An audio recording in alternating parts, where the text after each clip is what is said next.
Hello, everyone. Good evening, good afternoon, wherever you're joining me from. This is Word for Word Talk or Have Word View, depending on where you're watching it from. I just want to ask for you to take your time to just pray for Morocco. A few days ago, they had one of the worst earthquakes they've had in so many years. So please do pray for the people. They've lost so many lives, and so many lives are in critical condition. As we speak, over 2,000 people are in the hospital, and many of them are critical. And over 2,000 as well, as of now, are dead. So, and there's so many people they're not accounted for. To please pray for that country, pray for the people that have lost their loved ones. Also pray for wisdom for the government, because right now he's not allowing any help, outside help, and that makes the people that could be in the rubbles, oh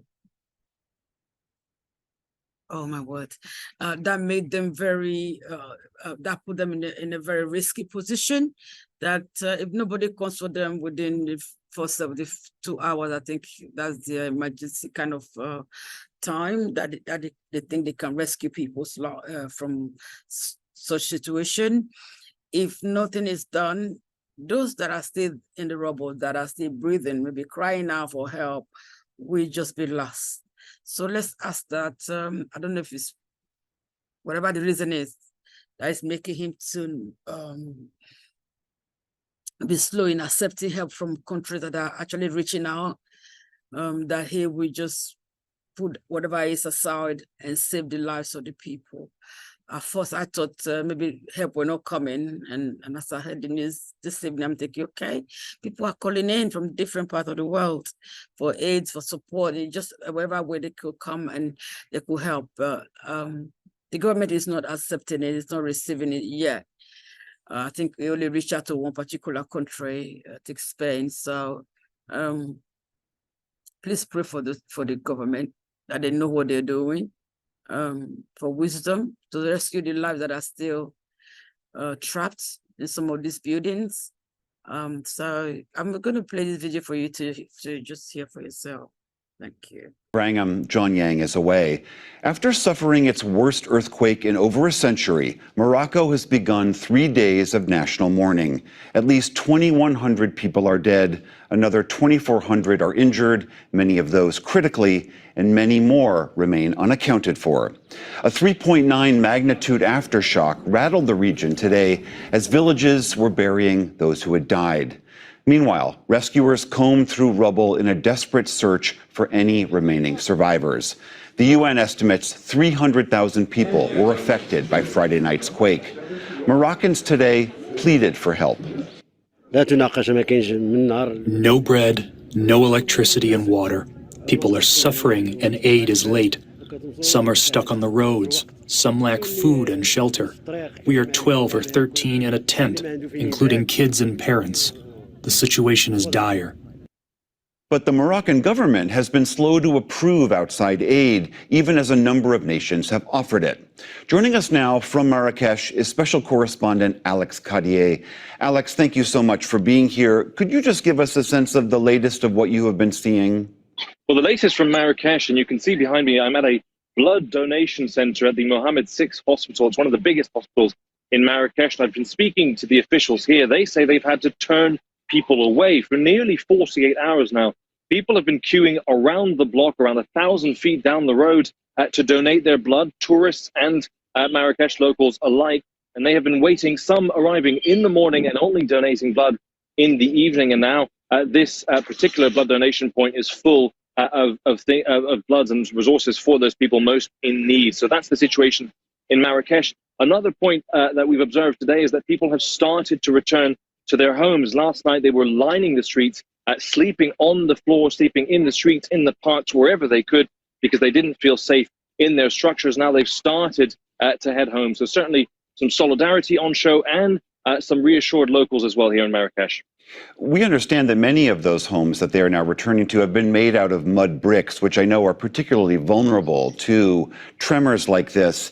What are the biggest challenges that the search and rescue teams have still trying to find people who might be alive? Accessing them will be the biggest challenge, actually, as that's what we hear from guides from the local area that I've been speaking to. They say, look, it's not about clearing the roads. Some of these villages don't have roads that go to them. That will be the main challenge. That will be very difficult to get to. They're usually accessed on horseback or with donkeys or even by foot. Now, how do you get a digger up a very thin trail? That will be the kind of problem that the Moroccan authorities are facing accessing these remote villages. Now, we know from our sources on the ground that some helicopters have arrived in some of those villages, but it's a different situation in different places. They're all very remote. They're about an hour and a half, 2 hours drive south of Marrakesh. And these are very basic villages that have been in those mountains for years. But as you say, built from materials that are not made to withstand any level of earthquake, let alone something as serious as this one. Alex, I mean, I can't even imagine the national trauma that the Moroccans are going through. Have you had the opportunity to speak to people? And generally speaking, how are they faring? There's a lot of grief, there's a lot of disbelief, and there's also some reluctant acceptance that we hear from the locals. I was speaking to one man today, and he said, well, actually, my Muslim faith tells me that when nature does something like this to us, it's God's plan. And that is part of the way that a lot of the people we speak to have been coping with this tragedy, is that they have a deep belief that it is God's plan, and that's why they are able to go through such a traumatic time. But there is absolutely an outpouring of grief, sadness, frustration as well with the Moroccan government for its response. That's been expressed by a few people that we speak to, but also some positives. As I said, this blood donation center was had people queuing around the block to donate their blood. We've also seen lots of SUVs pulling up.